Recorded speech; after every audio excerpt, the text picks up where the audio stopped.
Le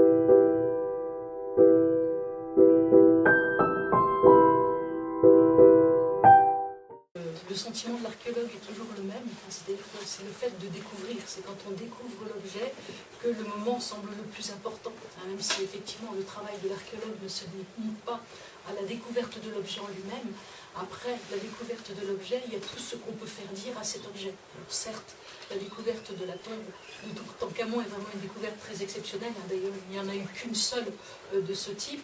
Généralement, les choses sur lesquelles nous tombons sont beaucoup plus modestes, donc surtout sur nos territoires. Bon, il n'y a guère que cette tombe-là qui a fasciné autant les foules, et sur notre territoire, en France et en Vendée, nous arrivons également à faire des découvertes. Alors, pas aussi belles peut-être, mais tout aussi intéressantes, et certainement plus intéressantes pour ce qui nous concerne nous, puisque c'est en fait cette proximité avec les vestiges qui est pour nous le plus fascinant, parce que c'est en lien avec notre passé direct. Si par exemple on prend le cas du Langon, bon, je pense que vous êtes nombreux à être du Langon ici. Le Langon est un village qui aujourd'hui est construit sur des vestiges des temps plus anciens, donc avec une occupation gallo-romaine extrêmement importante, et pour les habitants du Langon, il est certain que ce lien avec ces habitants qui ont vécu ici il y a peut-être 2000 ans maintenant, sont extrêmement importants. Donc pour l'archéologue qui découvre ces vestiges, c'est toujours un moment d'émotion extrêmement intense, même si effectivement ce ne sont pas forcément des vestiges aussi prestigieux que ceux qui ont été découverts en Égypte. Mais l'émotion est toujours présente quand on découvre un objet. Donc on va parler un peu de votre parcours, de vous personnellement. Vous êtes archéologue depuis maintenant? Maintenant, ça fait... Alors, on distingue... Le parcours généralement est extrêmement long, puisqu'avant d'avoir un poste en tant qu'archéologue, donc généralement aujourd'hui on considère qu'on est archéologue à partir du moment où on gagne sa vie en étant archéologue. Donc moi ça ne fait pas si longtemps que cela que je gagne ma vie en étant archéologue, grosso modo ça fait 10 ans, donc vous voyez que cela peut prendre du temps parfois, avec des études qui sont extrêmement longues. Alors tout dépend également quel est le cursus que l'on adopte, mais on a déjà donc des études universitaires qui sont à faire. Donc généralement, c'est au moins, au minimum, Master 2, ce qui correspond au DEA avant pour ceux qui sont plutôt habitués au DEA. Et moi, en l'occurrence, je suis allée jusqu'au doctorat, sachant que c'est un doctorat qui m'a pris beaucoup de temps, puisque je travaillais en même temps pour arriver à gagner ma vie. Donc ce sont des choses qui parfois peuvent prendre énormément de temps. Et puis une fois qu'on a son doctorat, une fois qu'on a son diplôme, on n'a pas forcément le poste qui va derrière. Et donc là, c'est un deuxième parcours du combattant qu'il faut suivre avant d'arriver enfin à trouver un poste. Donc ce sont des choses qui sont extrêmement longues généralement, et il faut vraiment avoir la foi du charbonnier pour arriver jusqu'au bout. Voilà. Ce que je voulais vous dire, est-ce qu'il y a une notion de rêve, de persévérance? Par exemple, il y a des jeunes enfants là. Est-ce qu'on se réveille un jour en disant je vais être archéologue, je veux... Moi, ça a été un petit peu mon cas, c'est-à-dire que bon, de petite déjà, je savais que je voulais devenir archéologue, je voulais devenir archéologue, mais je dois dire que si on n'est pas très motivé, c'est sûr que c'est extrêmement difficile d'aller jusqu'au bout. J'ai énormément de mes camarades qui étaient aussi motivés que moi. Et puis un jour, il y a le facteur chance qui fait qu'on arrive à avoir un poste dans ce métier, mais c'est un parcours qui est extrêmement difficile. Donc pour les enfants, si un jour vous voulez être très riche, avoir une belle voiture rouge, il ne faut surtout pas faire archéologue. Et si vous voulez également avoir rapidement un métier, c'est surtout pas archéologue qu'il faut faire. Mais c'est vraiment un métier. L'avantage, c'est que quand on l'a, c'est un métier qu'on aime. C'est-à-dire que c'est vraiment quelque chose qu'on fait par passion. Donc c'est agréable que d'aller à son travail le matin en disant « chouette, je fais un travail que j'aime ». Ce n'est peut-être pas forcément toujours le cas, mais c'est important aussi d'aimer ce qu'on fait. Donc voilà, c'est assez des petites consignes pour les enfants. Est-ce que vous vous souvenez pourquoi, quand vous étiez petite fille, s'il y a eu un phénomène déclencheur qui fait que vous vouliez être archéologue?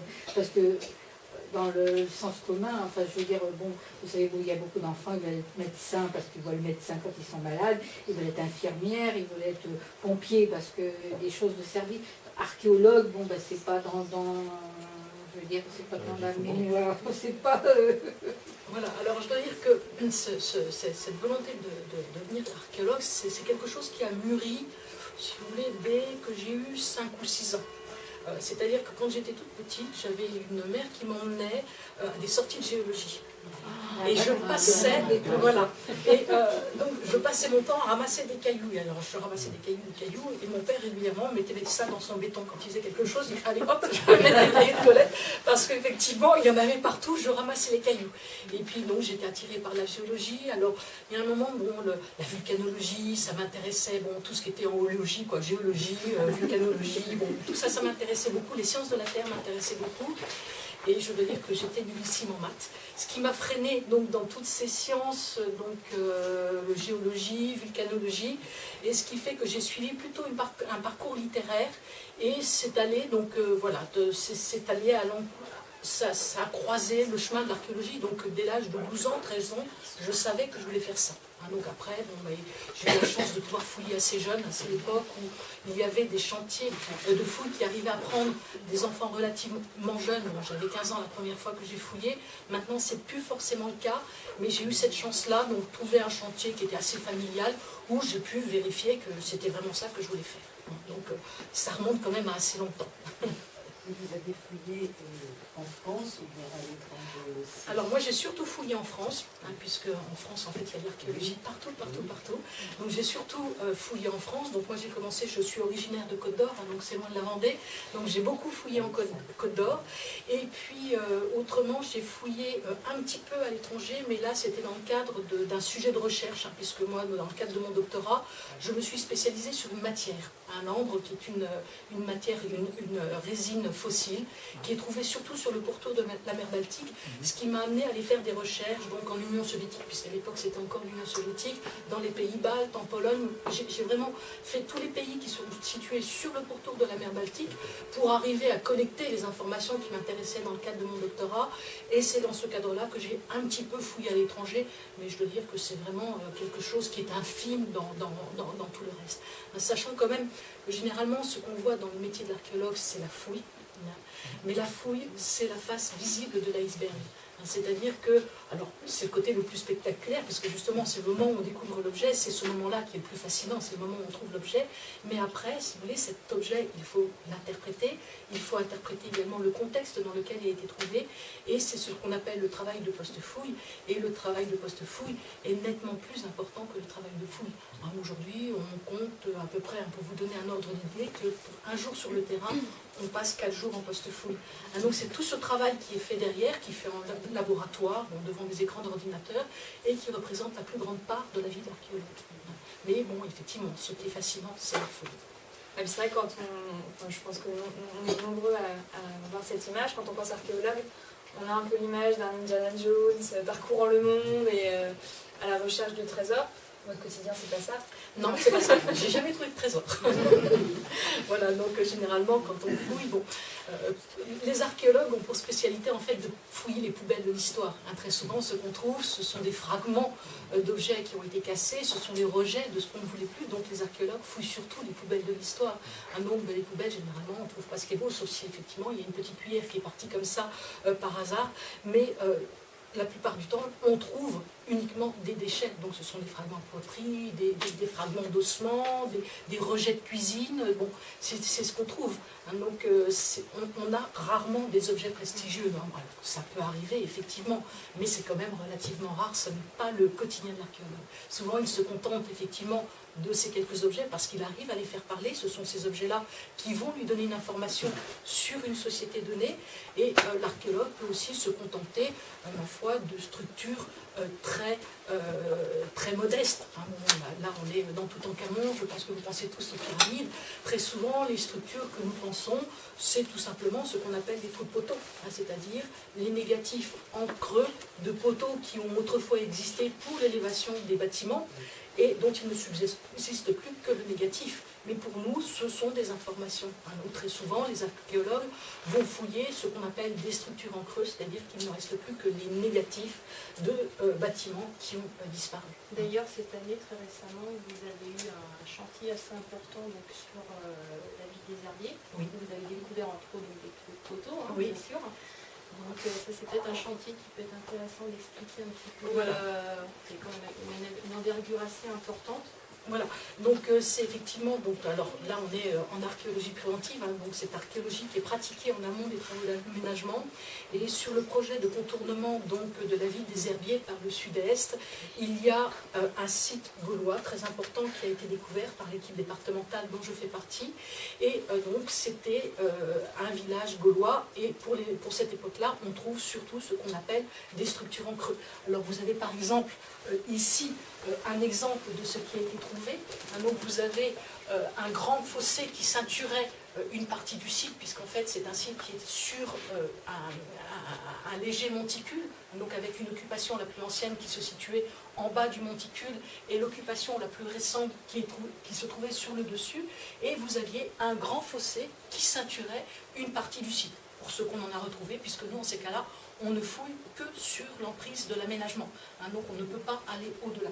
Et donc il y a ce grand fossé qui ceinturait le site. Et donc on a typiquement là ce qu'on appelle une structure en creux. Hein, c'est-à-dire que ce fossé a été creusé dans le schiste. Alors on pensait que les sédiments qui étaient à l'intérieur du fossé avaient servi à faire un talus. Alors, au départ, on pensait à un site fortifié, et puis on n'a retrouvé aucune trace du talus dans la coupe, ici, dans la coupe stratigraphique que vous avez ici. Hein, parce qu'ensuite, quand les talus s'effondrent, ils font des cônes que l'on retrouve dans les coupes. Alors, donc, on n'a aucune preuve de ce talus qu'on pensait au départ, on pensait à un site fortifié, et en fait, il semblerait que ce soit plutôt un fossé alors important, hein, puisque pour ces périodes-là, on mesure l'importance d'un site à la taille des fossés. Hein, ça, c'est ce qui permet de jauger l'importance d'un site. Donc, un site très important parce qu'on a un fossé très important, mais un fossé qui était surtout là pour marquer le paysage, pour impressionner, en quelque sorte, pour dire voilà, ici c'est chez nous, ici commence notre territoire. Maintenant vous avez là typiquement un exemple de ces structures en creux avec ce gros fossé. Alors ce que vous pouvez remarquer également, c'est l'instrument dont se servent des archéologues. Je pense que vous avez peut-être un petit peu dans l'idée la truelle, le pinceau, l'instrument dentiste. Souvent c'est l'image un petit peu caricaturale qu'on a des archéologues et de l'archéologie. Là, comme nous sommes dans de l'archéologie préventive, c'est une archéologie qui est limitée dans le temps. Donc on a un temps généralement court qui nous est imparti pour fouiller une surface assez importante. Là, on avait 2,5 hectares à fouiller, donc vous voyez que c'était quand même assez important. Et donc, il y a une partie de la fouille qui commence manuellement, et cela, c'est pour recueillir un certain nombre d'informations, avoir des informations assez fines. Ça nous permet d'avoir des coupes qui sont relevées, qui nous permettent de comprendre un petit peu l'évolution du site, mais autrement, donc la fin de la fouille qui consiste en fait à trouver du mobilier qui nous permette de dater les structures, se fait à la pelle mécanique. Donc aujourd'hui, on fouille énormément à la pelle mécanique. Alors bon, c'est une image qui est un peu choquante, hein, je le conçois parfaitement, mais on fouille aujourd'hui beaucoup à la pelle mécanique, justement pour pouvoir remplir ces conditions de temps. Et puis là, vous avez une autre image où vous avez un autre type de structure en creux, hein, donc une fosse avec bon, peut-être un outil qui est un petit peu plus conventionnel, hein, c'est-à-dire que vous avez effectivement la pelle qui sert à vider les sédiments qui se trouvent à l'intérieur de ces structures. Mais l'idée, c'est toujours d'avoir une coupe qui nous permette de renseigner le remplissage de la structure en question, de ramasser un petit peu de mobilier, et ensuite, donc, le travail se termine généralement à la pelle. Donc, avec bien sûr toujours les relevés qui sont effectués. Toute structure est relevée en plan et en coupe. Donc derrière, il y a tout ce travail de relevé également. Vous avez fouillé à Nantes? Non, moi j'ai pas fouillé à Nantes. Là, par contre, je connais des gens qui fouillent à Nantes. Donc des gens qui appartiennent, alors il y en a qui appartiennent au service archéologique de Nantes, de la ville de Nantes, parce qu'il y a des archéologues à Nantes.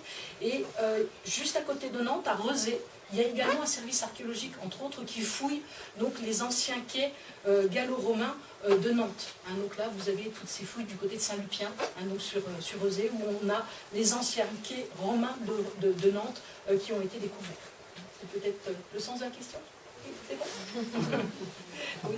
Avant l'engagement du chantier de contournement, oui. Vous aviez déjà une idée de l'existence de ce site? Alors, quand on intervient, c'est toujours sur prescription de l'État. Ce n'est pas nous qui disons on veut y aller parce qu'on sait qu'il y a quelque chose. C'est toujours l'État qui nous dit, alors l'État est saisi d'un projet d'aménagement, et c'est l'État qui nous dit vous allez intervenir. Alors, il y a différentes raisons qui font que l'État intervient, nous demande d'intervenir, soit parce qu'effectivement, il y a un site ou plusieurs sites qui sont référencés. Là, quand même, ce projet de contournement, ça représentait plus de 20 hectares. Donc c'est déjà une surface qui est assez importante. Donc soit effectivement il y a des sites archéologiques qui sont référencés sur un document qu'on appelle la carte archéologique nationale, qui se trouve au niveau du service régional de l'archéologie, donc à Nantes. Et donc soit effectivement il y a des sites qui sont connus, soit alors effectivement la surface de l'aménagement est telle qu'il y a de fortes probabilités pour trouver des sites. C'est-à-dire qu'on sait qu'il y a grosso modo un site archéologique tous les kilomètres, en moyenne nationale. Alors c'est variable en fonction des régions, mais il y a statistiquement parlant, on sait qu'il y a un site archéologique tous les kilomètres. Donc effectivement, plus un aménagement est important, plus on a de chances de tomber sur un site archéologique. Et là, en l'occurrence, comme c'était un aménagement qui faisait 20 hectares et qu'il y avait donc à l'emplacement ou à proximité immédiate des sites archéologiques qui étaient référencés, il y a une prescription qui est tombée. Sauf que le site gaulois sur lequel on est tombé n'était absolument pas connu. Donc vous voyez que c'est pas parce qu'effectivement... Est-ce que c'est systématique? L'État le fait, mais est-ce que c'est systématique dès qu'il y a un gros projet? Pas forcément. Alors, dès qu'il y a une nouvelle construction Tout dépend. Si effectivement, là par exemple, projet au Langon, oui, là c'est de la prescription systématique, puisque de toute manière, on est sur un site archéologique. Donc là, pratiquement, dès le premier mètre carré, vous avez une prescription qui risque de tomber. Après, si vous voulez, tout dépend effectivement de ce qui est connu. Il y a également la position topographique qui peut jouer énormément. C'est-à-dire qu'on sait très bien qu'il peut y avoir des lieux préférentiels pour les installations humaines. Vous avez par exemple la boucle d'un fleuve qui est légèrement en hauteur. Là, c'est la prescription. Voilà, parce qu'on sait très bien que ça, c'était des endroits qui étaient préférés pour les aménagements. Il suffisait de mettre tout simplement un rempart à l'endroit le plus étroit. Le reste de l'éperon était protégé par le fleuve. Donc là, vous avez typiquement ce qu'on appelle une position d'éperon barré. Et alors là, les positions d'éperon barré, généralement, ont été occupées dès le néolithique, âge du bronze, âge du fer, voire même avant. Donc là, si vous voulez, on a des probabilités en fonction des positions topographiques. Et effectivement, il y a les surfaces d'aménagement. Quand vous avez tout d'un coup un aménagement qui fait 100, 120, 150 hectares, il y en a. Là, c'est de la prescription automatique parce qu'on sait qu'automatiquement, de toute manière, il y aura quelque chose. Donc, le but, c'est de renseigner avant que ça ne disparaisse, tout simplement. Puisque l'archéologie préventive n'empêche pas l'aménagement, elle se fait en amont des aménagements pour pouvoir permettre justement les aménagements. Vous avez longtemps? Vous avez combien de temps avant que... Tout dépend de la taille de l'aménagement. Ça, c'est une question, si vous voulez, de surface. Bon, il y a énormément de facteurs qui peuvent entrer en ligne de compte, mais c'est toujours limité dans le temps. Là, par exemple, pour notre fouille des herbiers, donc, qui a été un chantier qui faisait 2,5 hectares, avec énormément de structures. On avait quelque chose comme 1400 structures à fouiller, ce qui est très important. On avait 5 mois. On avait 5 mois et c'était une équipe sur le terrain de 10 personnes. Donc vous voyez qu'en ces cas-là, on ne s'ennuie pas, il ne faut pas chômer. Mais voilà, on a des délais à respecter. Donc on fait en sorte de respecter les délais, d'où effectivement parfois c'est l'instrument qu'on utilise qui sont à l'opposé de cette image qu'on peut avoir de l'archéologie, c'est-à-dire que voilà, on prend une pelle mécanique. Voilà. Et vous avez vu le printemps qu'on a eu, donc il y a eu 5 mois de... Et voilà, tout ça sous l'eau. Voilà, donc parfois le moral n'a pas été au beau fixe, donc, ça a été très dur, surtout. Mais bon, même par mauvais temps, si vous voulez, un archéologue en archéologie préventive doit pouvoir fouiller par tous les temps. Et généralement, on s'arrête quand les engins ne peuvent plus. Et là, aux herbiers, ça a été le cas. C'est-à-dire qu'il y a des moments où les engins s'enfonçaient jusqu'aux essieux, donc c'était plus possible. On arrêtait en ces cas-là. Mais autrement, si on était dehors. Je crois qu'il y avait une question là-bas. Oui, selon l'importance de vos découvertes, vous pouvez carrément stopper des travaux, des aménagements, des choses. Alors, l'archéologie préventive, justement, est là pour libérer les terrains avant que ne commencent les travaux d'aménagement.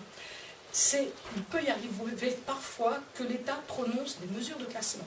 Mais ça, c'est très rare. Alors pour ça, il faut vraiment un site exceptionnel pour que l'État prononce une mesure de classement pour plusieurs raisons. C'est parce que, donc, déjà, c'est pas souvent qu'on tombe sur des sites si exceptionnels que l'État est obligé de prononcer une mesure de classement. Et en plus, quand l'État prononce une mesure de classement, ça a quand même des incidences financières, puisque derrière, il y a un aménageur qui a déjà investi sur un terrain, qui a investi déjà dans pas mal de choses. Donc, en ces cas-là, il faut que l'État indemnise. Donc, les mesures de classement sont quand même rares, hein, 1 à 2 par an, pas plus à l'échelon national. Mais bon, quand on voit les surfaces d'aménagement qui sont faites chaque année, c'est rien du tout par rapport à tout ce qui disparaît chaque année. Donc c'est une infime partie. C'est vraiment une infime partie. Ça doit être très frustrant pour nous. Cœur sensible de s'abstenir. Tout simplement parce qu'effectivement, bon, ce sont des sites qui disparaissent. Cela dit, ce qu'il faut également avoir à l'esprit, c'est que quand on fouille, on détruit. L'archéologue détruit l'objet de son étude. À partir du moment où effectivement on a fouillé ce grand fossé, on a retiré tout ce qui était intéressant du fossé. Donc, dans certains cas, alors bon, effectivement, si on trouvait des vestiges très très exceptionnels, des vestiges en élévation, là, bon, ça peut sembler dommage parfois. Il y a des associations, bon, je ne sais pas si certains d'entre vous aviez entendu parler de la grande villa gallo-romaine qui avait été trouvée à Jars-sur-Mer. Il y avait une association, donc c'était une très très très grande villa. Et c'était juste la cour de la villa qui avait été découverte, toujours en archéologie préventive. Et localement, il y a une association qui s'était montée pour que cette cour soit valorisée. Quel était l'intérêt de valoriser une cour, d'autant plus qu'à partir du moment où des vestiges sont sortis de terre, automatiquement ils s'abîment, ils s'érodent. Donc derrière, ça veut dire comment va-t-on les conserver, comment va-t-on conserver ces vestiges, et pourquoi va-t-on les conserver? Quel est l'intérêt de montrer une cour gallo-romaine? Donc, il faut vraiment qu'il y ait des vestiges très, très, très intéressants pour qu'on puisse les conserver et les valoriser. Mais derrière, valoriser, ça veut dire quand même des moyens assez lourds. Donc, et bien souvent, la meilleure préservation, c'est l'enfouissement. Oui, à Bavet, on est du Nord, il y a un grand site gallo-romain à Bavet. Ils font des fouilles tous les ans et ils recouvrent tous les ans. C'est la meilleure conservation, c'est l'enfouissement. Voilà, parce qu'autrement, ça se détruit. Je reprends vos propos, donc, en gros, qu'est-ce qui est très, ou non, ou très, très, ou pas très intéressant? Tout est très intéressant. Vous parliez de la cour à Jars-sur-Mer. Voilà, c'est-à-dire que, si vous voulez, généralement, ces vestiges, dans l'archéologie préventive, ces vestiges sont découverts à la suite de ce qu'on appelle un diagnostic. C'est-à-dire qu'avant de faire la fouille, on a une étape préalable qui s'appelle le diagnostic et qui vise à faire des grandes tranchées à la pelle mécanique pour estimer le potentiel archéologique d'un endroit qui va être soumis à un aménagement. On trouve des vestiges. On fait un rapport, derrière il y a toujours un petit rapport quelque part. Donc on fait un rapport, et ce rapport passe dans les services de l'État, donc ça passe d'abord au service régional de l'archéologie, qui donne un premier avis sur l'intérêt des vestiges, et ensuite donc ce rapport part à une commission interrégionale de la recherche archéologique. Et je vais être caricatural. Mettons qu'on a découvert une villa gallo-romaine qu'on connaît déjà en 150 exemplaires. On en a déjà trouvé 150 exactement pareils dans d'autres endroits. Quel est l'intérêt de fouiller pour la 151e fois la même villa gallo-romaine? En ces cas-là, si vous voulez, plutôt que de freiner un aménagement, la CIRA dit, écoutez, ça n'apportera rien à la connaissance, ça n'apportera rien à la recherche archéologique, on peut libérer les terrains. Donc, une villa gallo-romaine en soi, c'est intéressant, mais quand on les connaît très très bien, c'est-à-dire qu'il faut que ça apporte vraiment quelque chose à la connaissance qu'on ne connaît pas. Par exemple, tout à l'heure, on a parlé des mesures de classement. Il y a eu une mesure de classement, maintenant, il y a peut-être 4 ou 5 ans, à Bels, donc dans le Morbihan, pas trop loin des fameux alignements de Carnac. Donc c'était un projet de lotissement, et au moment du diagnostic, il y avait de la lande, donc personne ne savait ce qu'il y avait là, projet de lotissement, diagnostic qui est prescrit par l'État, et premier coup de pelle, les archéologues sont tombés sur, en fait, des menhirs qui avaient été volontairement abattus. Et toute une série de menhirs volontairement abattus. Et ce qui était très intéressant, c'est qu'au-dessus de ces menhirs, il y avait des couches qui permettaient de dater la date d'abattage. Vous savez que pour les menhirs, autant les dolmens, on sait à quoi ça servait, c'était des sépultures. Les menhirs, on n'en sait strictement rien. On ne sait pas ce qui leur est arrivé. Et là, en fait, on est tombé sur un champ de menhirs qui avait été abattu volontairement et qui était recouvert par des couches postérieures qui permettaient de dater la date d'abattage. Là, c'était la découverte. Donc l'État a prononcé une mesure de classement pour pouvoir fouiller cela très doucement, très lentement, pour recueillir un maximum d'informations. Effectivement, ça soulève encore plus de questions que ça n'apporte de réponses, mais là, si vous voulez, on avait quelque chose, une chose sur laquelle on n'était jamais tombé. Donc effectivement, quand on trouve quelque chose, on a vite fait de s'enthousiasmer, mais après, il faut relativiser. C'est-à-dire que derrière, il y a des contraintes de différents ordres. Quand on connaît déjà très bien quelque chose, l'État ne prescrit pas. Si par contre on ne connaît pas, par exemple là, aux Herbiers, c'était un type de village dont au départ on pensait à un site fortifié. Ça, c'était dans un premier temps la première interprétation au moment du diagnostic. Puis au fur et à mesure de la fouille, on s'est dit, ah non, c'est plutôt du type village. Des villages dans l'ouest de la France, c'était le troisième. Mais vous, dans l'ouest, vous tracez une grande ligne droite qui va de Lille jusqu'à Montpellier. Vous prenez tout ce qu'il y a à l'ouest, c'est le troisième qui est connu. Donc là, si vous voulez, c'était quelque chose d'exceptionnel. Alors effectivement, c'est que là, les managers, ouais, les Sud-Gaulois, on en connaît, on vous en avait déjà fouillé, je ne sais pas combien. Ah non, mais comme ça, on n'en a pas. Donc vous voyez, les vestiges sont toujours intéressants, mais après, tout dépend effectivement de la connaissance qu'on peut avoir d'un site. Voilà. Jusqu'à quelle époque vous fouillez? Oh, on fouille de la plus haute antiquité, donc on peut aller effectivement jusqu'à l'homme très préhistorique, jusqu'à des périodes extrêmement récentes. Par exemple, tout le monde connaît Henri Alain Fournier. La tombe d'Henri Alain Fournier a été fouillée archéologiquement, elle a été retrouvée, donc il a été retrouvé enseveli avec un certain nombre de ses camarades, et sa tombe a été fouillée tout simplement parce que la fouille de cette tombe a apporté des informations sur les conditions d'enfouissement des soldats dans l'urgence pendant la guerre de 14. Ça fait partie des choses qu'on n'avait pas dans les archives militaires. On ne savait pas comment étaient enterrés les soldats.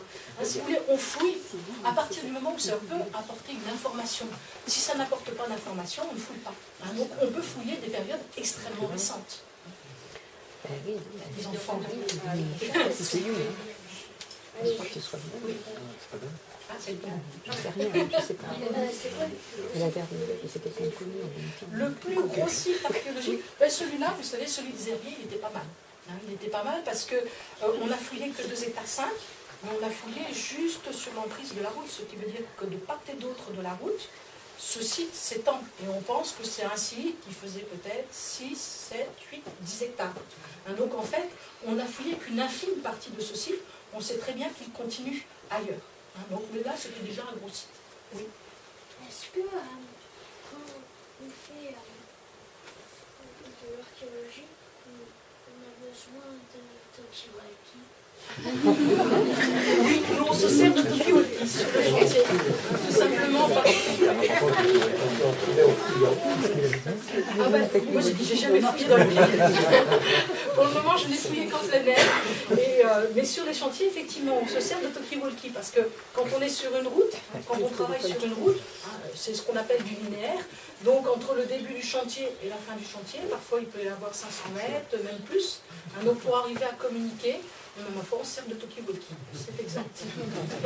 Par contre, vous devez certainement utiliser les photographies aériennes qui sont généralement des cartes anciennes qui vous sont très utiles pour diagnostiquer justement un site intéressant. Oui, alors l'archéologue fait vraiment feu de tout bois. C'est-à-dire que tout ce qui peut avoir une valeur informative est utilisé. Et entre autres, effectivement, on se sert des photographies aériennes, puisque en fonction du moment où les clichés ont été faits, de l'année, donc il y a des conditions hygrométriques qui jouent énormément, on peut avoir des traces qui apparaissent dans le sol. Donc on se sert des photographies aériennes et on se sert également beaucoup des cadastres anciens. On a quelque chose d'extrêmement précieux qui est le cadastre 19e, et le cadastre 19e nous apporte énormément d'informations. Par exemple, toujours notre site des Herbiers, qui a été vraiment un très beau site, notre site des Herbiers montre que sur le cadastre 19e, il y avait une forme anormale. C'est-à-dire qu'un parcellaire qui était, normal, orthonormé, tout d'un coup, on avait une forme qui était un petit peu légèrement circulaire.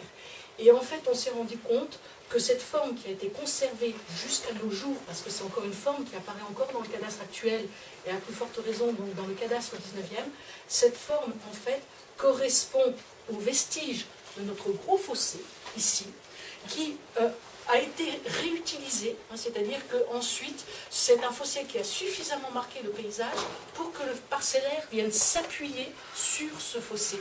Et vous avez un chemin creux qui a été installé à cet endroit-là. Et ce qui fait que ça a marqué le paysage de façon durable, et c'est la raison pour laquelle on se sert beaucoup des parcellaires, on se sert des cartes, on se sert des photographies aériennes, parce que généralement on trouve énormément d'informations.